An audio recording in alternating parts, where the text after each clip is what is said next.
What's up guys, and welcome back to another video on the channel.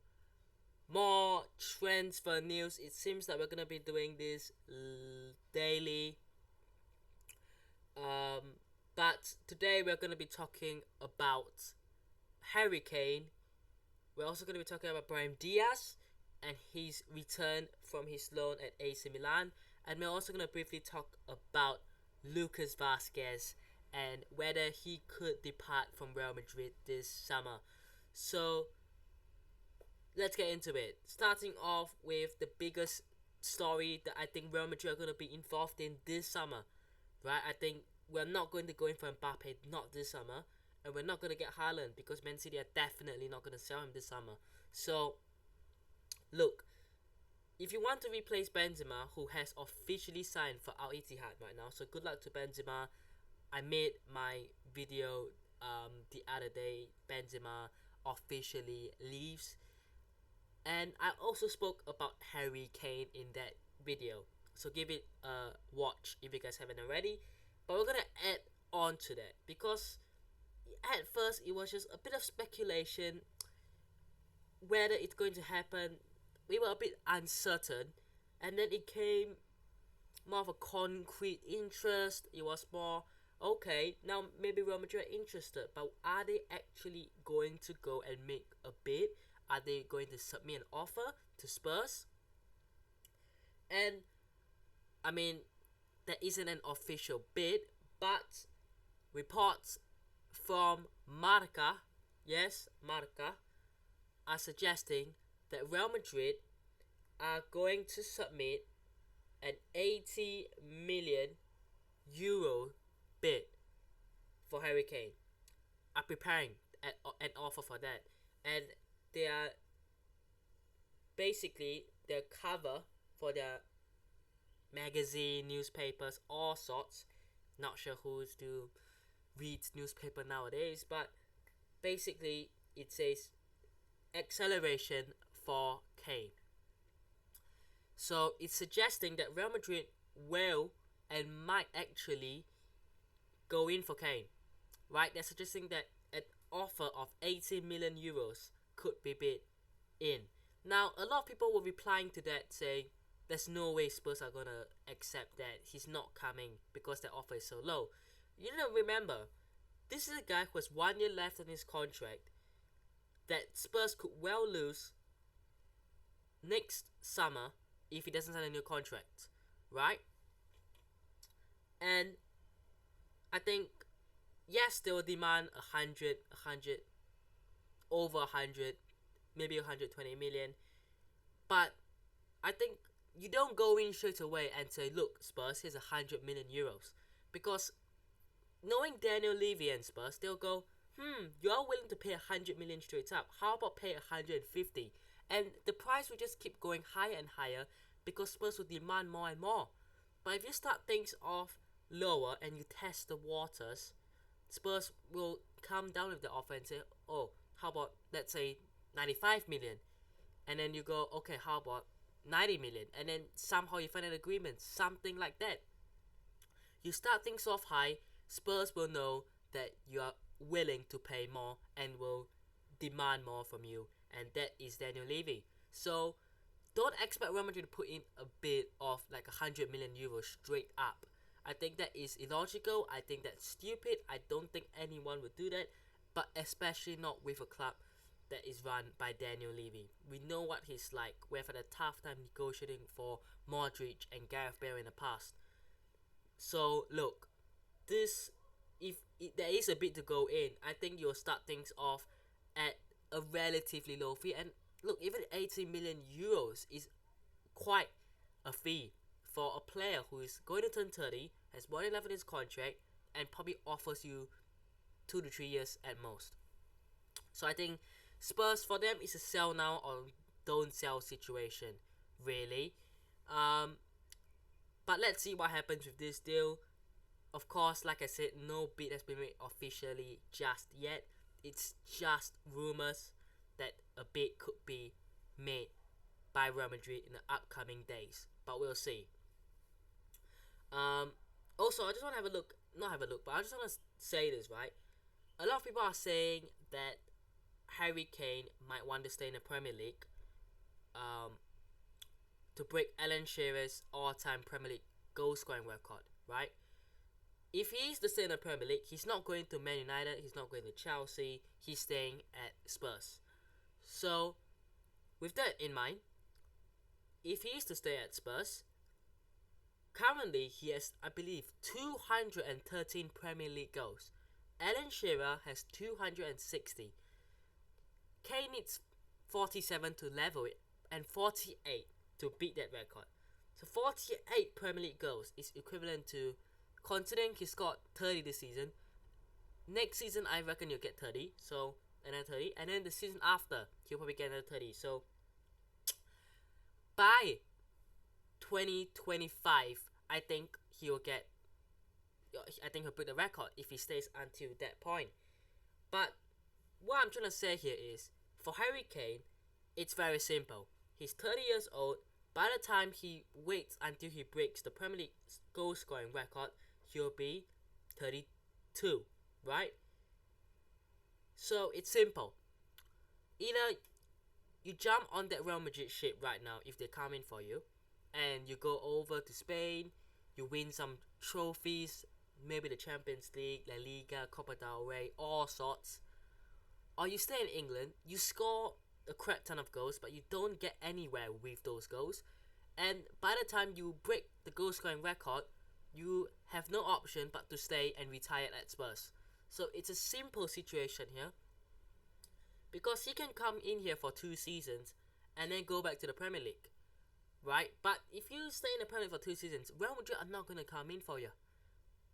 Real Madrid are a different breed. They're not going to come in for you when you're 32 and you have already decided not to jump onto that ship, right? If he comes to Real Madrid, he stays here for 1 to 2 seasons. We let him go back to Spurs or whatever when he's 32. He goes back, he scores a couple more goals, and he retires in England. Fair enough. But I think this deal would suit everybody. Spurs get that 80, 90, 100 million euros to reinvest in the squad. Harry Kane gets to go somewhere where he can actually win trophies, and Real Madrid get a striker for 2 to 3 years. I think if Kane doesn't want this to happen, or doesn't approve, or doesn't agree with this happening, I think he's making a mistake. I genuinely think, and I'm not even saying that as a Real Madrid fan, but I know I'm a Real Madrid fan, I know I'm biased, I know I want to see this happen, but it is, after all, the fact. So, look, let's see what happens with this deal. Overall, I'm optimistic of this happening, but it's down to Harry Kane. It's all down to him. If he's willing, then fair enough. Moving on though, we have got Brahim Díaz. Now, what is the latest on Brahim Díaz? Nothing much has changed in the last couple of days. But the plan is to present Brahim Díaz as a new signing because he's been on loan, so he'll be presented. And a contract extension will be offered to him. 4-year deal until 2027. But before he's obviously presented, he will be offered the contract, the new contract until 2027, and then he will be presented at the Bernabeu. So look, Brahim Díaz will definitely be coming back. That's according to Di Marzio and also Fabrizio Romano. So look, 2 of the great journalists are saying this, so I expect it to happen. Also, they're both based in Italy, so they would be relatively up to date with AC Milan and whether they're willing to, or whether they are going to sign him. I don't think Real Madrid will sell him now. I think if Asensio stayed, I think that would have been a possibility. But I think that now Asensio has left and basically joined PSG. I don't see this happening. I see Brahim Díaz staying. So, new 4-year deal upcoming. And next week, it seems, he will be unveiled and presented.